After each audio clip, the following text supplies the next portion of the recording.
Hello everyone, welcome to another garden tour. Early April garden tour, starting with viburnum snowball. Yes, they have started putting some blooms and I can't wait to see them. If you look at my video in Source, you will find how it looks like because it is amazingly beautiful, fluffy snowball kind of bloom, and it is all over in the branches and it looks amazing. And over here I've got a vinca minor, and you can see it's very happy in here, and the way it drapes from the basket, it's very beautiful to look at, and it has a dainty bloom in the drapes as well, like a little pearl, and it is beautiful plant, and it doesn't need a lot of care, and still it does really well. And this is a cherry laurel tree that I uprooted from the ground, and you can see it's doing well and it's happy and it's blooming. And this one here is the bamboo tree that my family member gave it to me, and slowly it's pacing up.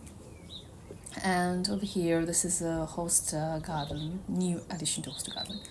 And from here, the view towards the fountain garden is like this. And I like to sit here, have a cup of tea, and look at the birds and feel the breeze and all this thing every gardeners like to do. And the hostas are coming up. Yes, I was really glad because they were uprooted very harshly, and now they seem to do well. And moving on to the hydrangea aisle as well, I've got here two different new varieties. I've got the Panagalotas and Macrophylla. And here the path is cohesive, and I've tried to make it, balanced with the daffodils in each side of the path. And this one here is Sionathus bush tree, and it blooms prophetically. It does, and it has got amazing bloom. I hope I can and will be able to share the video very soon. And over here I've got the rhododendrons. I've got here again more hydrangeas. I love hydrangeas, and I've got more of this camellias. And this is a bird feeding station. I might move the bird feeding station because somehow I'm not getting more these days. And this one was something I asked someone to give me, and they gave it to me, and it's doing well at the moment in the garden. And this is the area where the wildlife pond is, and this is a path that leads to the wildlife pond.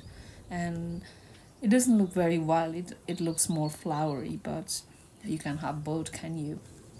And over there's an acer tree, and if you look into the acer tree, it has got a very red bark, just like dogwood, but it's different, and that's what I like. I'm glad I got it on clearance. And this over here I've got this sedum. Yes, and it looks cute, and it looks very well suited in this tucked in between the stones. So I don't know whether it blooms, but hopefully if it blooms, that will be even better.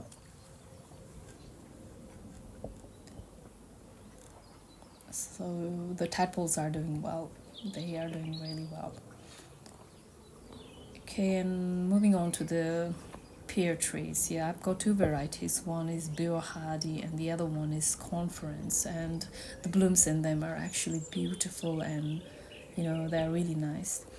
And I've got some seeds sown directly, flower seeds sown directly in the ground. I prefer to do that because it's less of a work, and if it does well, it does well, and you don't have to worry about it. And over here I've got the sweet peas that I grown myself indoor, and I only recently planted it outside, so hopefully it will do well.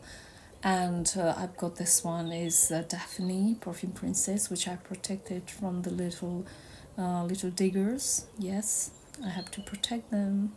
Yeah, I cannot do nothing about the plant, but I can do something I can, which is to protect it. And over here, this is my perennial aisle, I would say, or where I put all my perennials, and this year I have also added some new thing about sowing seeds, and planting from seeds, and let's see how it goes. But I'm looking forward to it because it's a challenge I've given myself this year, and I love the challenge. And let's see how it works.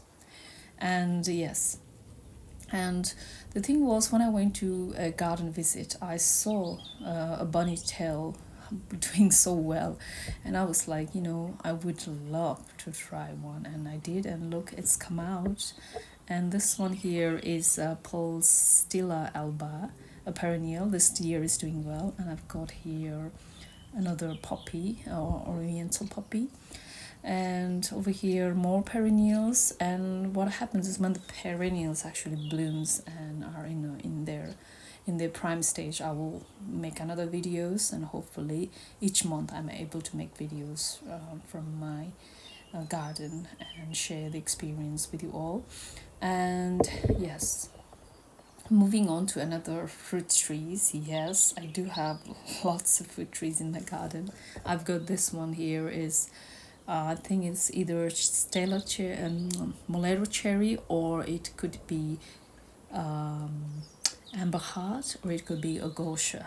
But what I like about these trees are the shapes, the blooms, and the height it gives to my garden. And this one here is Bramley apple, and look at the bloom of apple trees.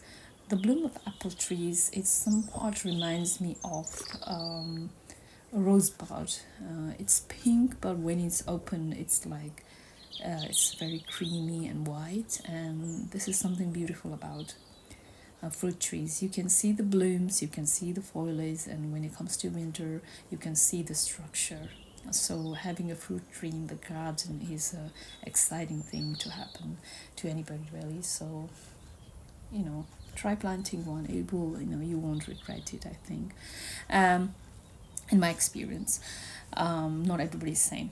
Okay, moving on to tulips. Yes, this year I have taken a break from planting tulips because I was focusing on a different projects. I was trying to sort out different areas of the garden, so I had to be balanced. And so maybe this year I might go for more tulips and really put them in a place where they will do well, rather than in a place where they struggle.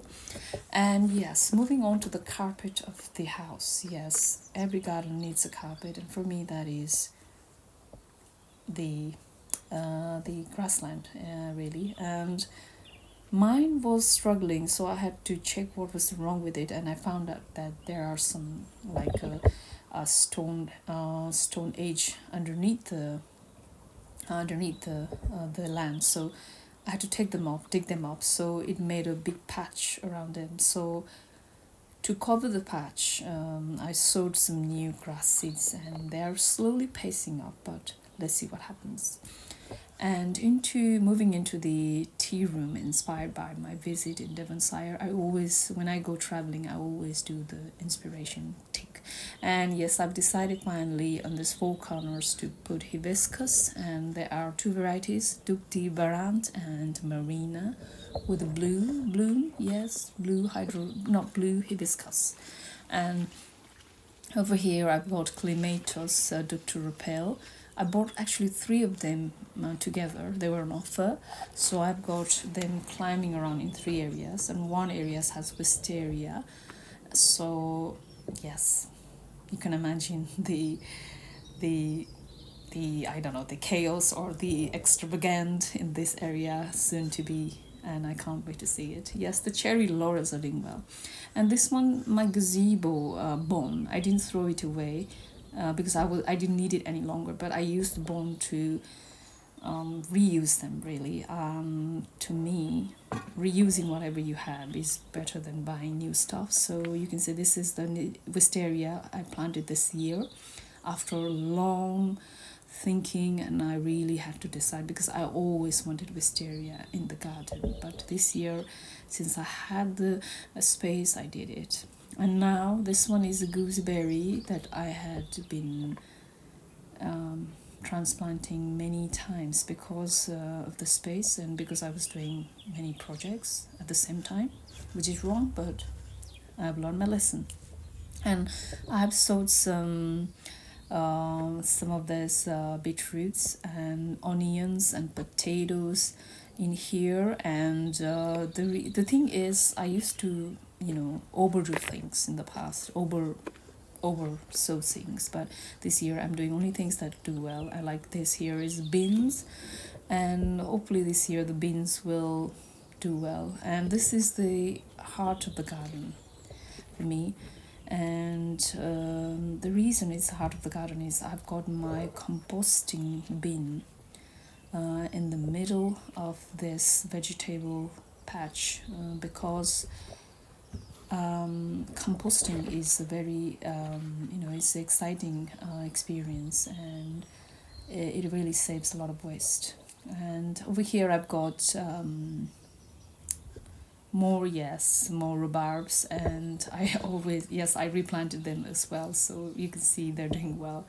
And this is my another thing I'm doing, planting onions to make spring onions. So yes, let's see what happens. And traveling into the chicken run area, well, I used to have a chicken, so when they're not here anymore with me, so I use the chicken run to grow some vegetables that do not get affected by the pigeons. I do have a lot of pigeons, neighbor pigeons, I would say. They are my neighbors.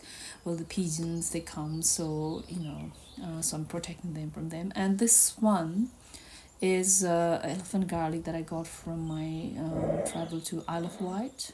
And they're dotted around in different places. And again, looking into the, gooseberries.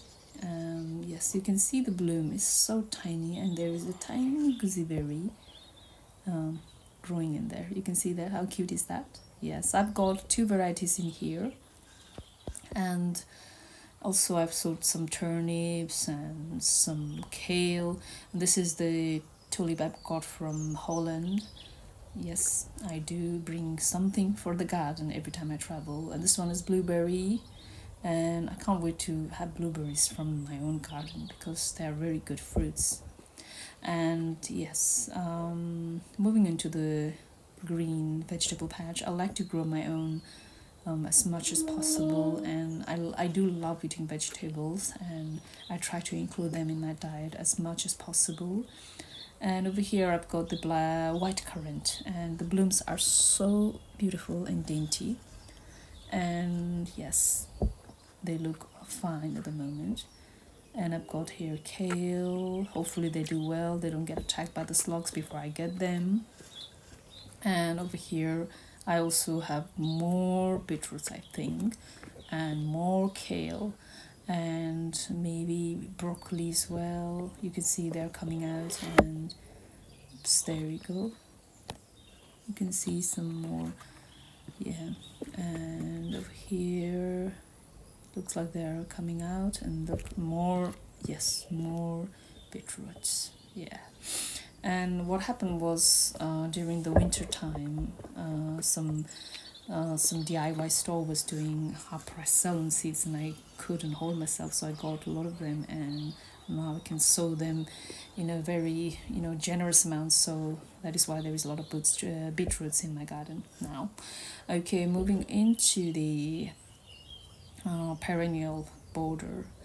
The muscaris are really doing well this year, because last year they were struggling. Maybe it was the lack of heat, maybe. And over here the azaleas that I don't even remember planting, but now I remember because it was a long time ago, because when they bloom then only they are noticeable. And I've got more roses here. I think this is country and cream. It's a kind of like a little dainty roses, and more perennials here. And I've got some more flowers that I've sowed from seeds, wildflowers. And I've got here Californian poppies, and I've got here sweet woodruffs, and they are very invasive, and they really catch up really fast. And And I don't know, they seem to love this garden, because even they seem to do well even in shade as well. So if you like a good ground cover, then sweetwood rough is the one you need to try planting. And over here, my lilies, yeah, my favorite lily that have never disappointed me, because it seems to do well no matter where I put it. Although the flowerings are affected when it's in the less sunny side, but this year I'm expecting a lot of bloom. And yes, there is lilies around here. And yes, moving on to my hosta, the main hosta garden. I've got a lilies in there as well, and I planted the daffodils around, and we got a stilby in here. Mostly I have got here shade loving plants, because this part of the garden doesn't stay sunny for a long time. So the stilbies are doing really well. I mean, they do well every year, and the flower bloom is just amazing. I've posted the videos in the shorts as well if you check on it, and the hostas are coming out, and this time it seems to be doing well, because you can see. And over here I've got the cherry laurel, and this is a fish pond area, and they all are very happy. And this cherry laurel tree was literally only 50 centimeter when I bought it, but now it is just oozing out of the garden. I think it's the most happiest plant in my garden. And yes, my camellias are always, this one always flowers amazingly. And yes, you can see the blooms, and they all work together, and they are looking happy. And over here I've got this hydrangeas, which I can't wait to see it bloom, because it does bloom so beautifully. And I've got evergreens, and I think I've got here azaleas that I am looking forward to see it blooming, because it blooms amazingly, vibrantly and beautiful. And that's it, I think. That's all for today. And as you can see, the trees are blooming. And now I'm just gonna feed my fish, which were really looking at me and thinking, are you gonna feed us? While I was taking videos, I was taking pictures, and now they've got my attention now.